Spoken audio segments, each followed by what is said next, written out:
నిన్నటి రోజు ఆంధ్రప్రదేశ్ ముఖ్యమంత్రి నారా చంద్రబాబు నాయుడు గారు మడకసిరకు రావడం చాలా సంతోషం. ఒక ప్రభుత్వ కార్యక్రమాన్ని చాలా సాదాసీదాగా బలవంతపు తరలింపు లేకుండా ఆ సభను నిర్వహించడం చాలా సంతోషంగా ఉంది. ఏ ప్రభుత్వ కార్యక్రమాలైనా కూడా భవిష్యత్తులో ఏ ప్రభుత్వాలైనా ఇది కొనసాగించడం మంచిది అనేది నా అభిప్రాయం.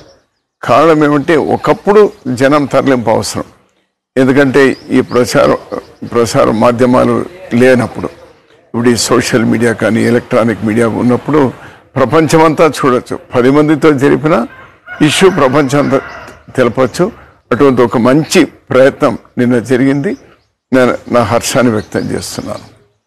అలానే మడకసిర్లో గత 10 సంవత్సరాలుగా అపరిష్కృతంగా ఉన్నటువంటి సాగునీరు లేకపోతే తాగునీరు లేకపోతే పరిశ్రమలు, రోడ్లు ఇటువంటివి ఏవైతే ఉన్నాయో వాటికి రైతాంగానికి సంబంధించి ముఖ్యమంత్రి గారు స్పష్టమైనటువంటి హామీలు ఇచ్చినారు.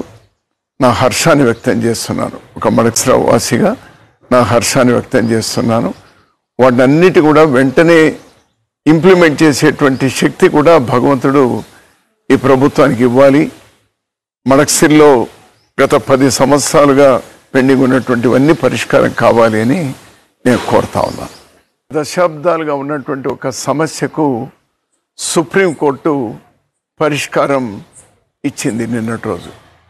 7 ధర్మాసనంలో ఉన్నటువంటి జడ్జీలు ఒక మంచి నిర్ణయాన్ని వెల్లడించినారు, తీర్పునిచ్చినారు.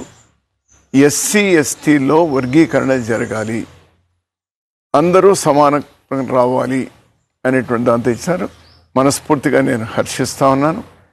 సుదీర్ఘమైనటువంటి పోరాటం ఈరోజు సాకారమైంది. అందులో భాగస్వాములైనటువంటి అందరికీ, ప్రత్యేకించి మందకృష్ణ మాదిగ ఎక్కువగా శ్రమించినారు. మిగిలినటువంటి వాళ్ళు కూడా వేదికలు సపరేట్ అయినా కూడా అదే లక్ష్యంతో పనిచేస్తూ వచ్చినారు. అందరికి కూడా నేను అభినందనలు తెలియజేస్తున్నాను. ఇది అందరికీ మేలు జరుగుతుందని నేను పర్సనల్గా విశ్వసిస్తున్నాను. కాంగ్రెస్ పార్టీ కూడా విశ్వసిస్తుంది. అలానే ఇప్పటికైనా కేంద్ర ప్రభుత్వం ప్రతిష్టలకు పోకుండా జన కుల గణన జరగాలి.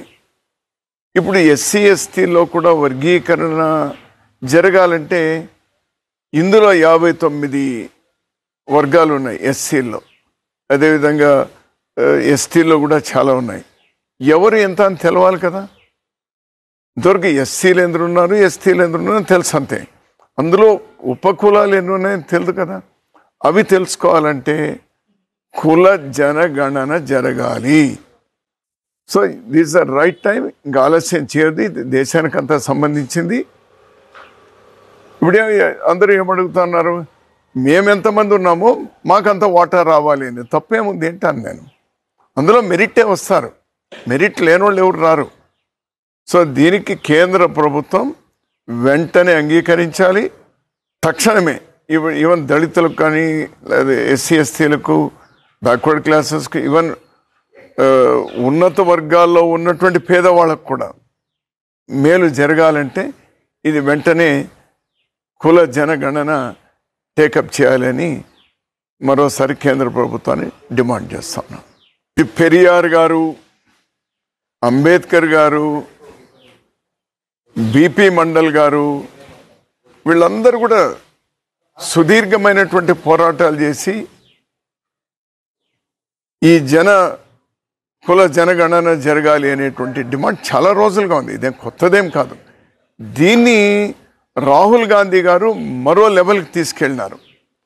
రాహుల్ గాంధీ గారు కేవలం కాంగ్రెస్ పార్టీనే కాదు, ఈరోజు దేశంలో ఉన్నటువంటి బీజేపీ మినహా అన్ని పార్టీలు కూడా, ప్రాంతీయ పార్టీలతో సహా ఇది చేయాలి అని ఈరోజు కూటమిలో, బీజేపీ కూటమిలో ఉన్నటువంటి పక్షాలు కూడా కులగణన జరగాలి అనేటువంటి డిమాండ్ చేస్తూ ఉన్నారు. దీన్ని రాహుల్ గాంధీ గారు ఈరోజు ఒక సక్సెస్ఫుల్గా అందరి యొక్క అభిప్రాయాలను సాకారం చేయడానికి ఇది ఒక సుప్రీంకోర్టు తీసుకున్నటువంటి నిర్ణయం, రాహుల్ గాంధీ గారు తీసుకున్నటువంటి పోరాటానికి ఊతం ఇచ్చింది. ఇది సాకారం అవుతుంది అని నేను విశ్వసిస్తా ఉన్నాను. కేరళలో భారీ వర్షాలతో వందలాది మంది చనిపోవడం, చాలా భయానకమైనటువంటి పరిస్థితి ఉండడం, రాహుల్ గాంధీ గారు రాజీనామా చేసినా కూడా వైనాడ్ ఎంపీగా అతను, ప్రియాంక గాంధీ గారు చాలామంది వెళ్ళొద్దు, అక్కడ చాలా ప్రమాదకరంగా ఉంది అని హెచ్చరించినా కూడా అక్కడ ప్రాణాలు కోల్పోయినటువంటి కుటుంబాలను, మరి అక్కడ ఇబ్బందుల్లో ఉన్నటువంటి వాళ్ళను పరామర్శించడానికి నిన్నటి రోజు వాళ్ళు వెళ్ళడం, ఆ వర్షంలో తడుచుకుంటూ ఆ బురదలో వెళ్తూ వాళ్ళందరికీ కూడా ఒక ధైర్యాన్ని ఇస్తూ, అటు ప్రభుత్వానికి కూడా మేము బాసటగా ఉంటాం, రాష్ట్ర కేంద్ర ప్రభుత్వాలు అందరూ కలిసి పనిచేద్దాం, రాజకీయాలకు అతీతంగా వాళ్ళకి అండగా ఉండాలి అనేటువంటి ఒక అప్పీల్ చేయడం అనేది ఏదైతే ఉందో నిజంగా మానవత్వం కలిగినటువంటి ఒక నాయకుడిగా రాహుల్ గాంధీ గారు నిన్న ప్రదర్శించినారు. రాజకీయాలకు అతీతంగా ఇటువంటి విపత్కర పరిస్థితులు వచ్చినప్పుడు కలిసి వాళ్ళకు అండగా ఉండవలసినటువంటి అవసరం ఉంది. రాహుల్ గాంధీ గారిని, ప్రియాంక గాంధీ గారిని నేను మనస్ఫూర్తిగా అభినందిస్తా ఉన్నాను.